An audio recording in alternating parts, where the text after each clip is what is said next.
김영환 충북지사가 올해 대규모 문화사업을 추진하기로 하면서 연초부터 시끄럽습니다. 김 지사는 변화와 혁신이라고 자평하고 있지만 의견을 듣거나 공감대를 형성하는 과정도 없이 답이 정해져 있다는 식으로 밀어붙이는 태도가 문제라는 지적이 나오고 있습니다. 이지연 기자가 보도합니다.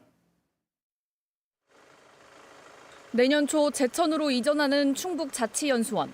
김영환 충북지사가 최소 1,000억 원을 투입해 이곳을 문화복합시설로 만들기로 했습니다.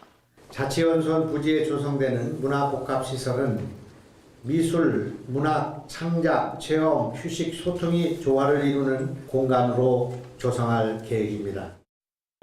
충청북도는 토론회와 공청회 등 의견 수렴 결과 문화복합시설로 공감대가 형성됐다고 설명했습니다.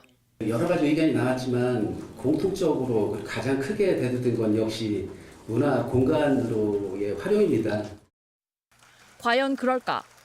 충청북도는 지난해 10월 기존 청사 활용 방안에 관한 도민 공청회를 열었습니다. 그런데 진행에 앞서 인사말에 나선 김 지사가 문화시설을 먼저 언급합니다. 대청호를 내려다보는 정말 어른들을 갖고 있는 이 직업을 잘 활용해야 되겠다 생각합니다. 이런 지역에 굉장히 중요한 문화시설이 될 수 있지 않을까. 김 지사 취임 이후 충청북도는 김 지사 뜻에 따라 복합 문화공간을 중심에 두고 사업을 구상해 왔습니다. 전담팀도 만들고 지역 예술인과 회의도 했습니다. 그리고 1년 반 뒤 공청회를 열었습니다. 답을 미리 정해놓은 뒤 형식적으로 공청회를 열어 결과를 통보했다는 비판이 나오는 이유입니다. 의견을 수렴하겠다고 하지만 정작 안의 내용을 보면 이미 결정 다 해놓고 시민들에게 통보하는 방식, 저는 이거에 대해서 문제가 있다고 생각을 하고.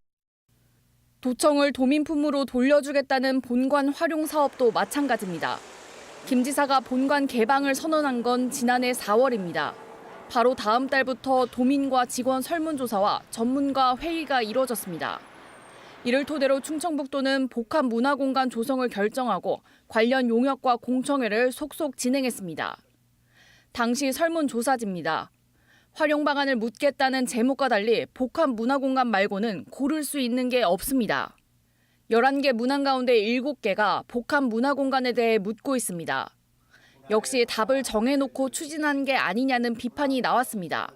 중구난방으로 할 수는 없잖아요. 저희가 담당적으로 활용 방안을 좀 생각을 한 거죠.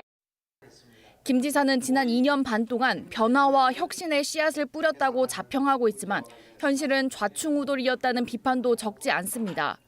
말과 행동이 줄곧 논란을 일으켰고 일방적으로 밀어붙이는 정책은 같은 당 도의원들조차 동의하지 않았습니다.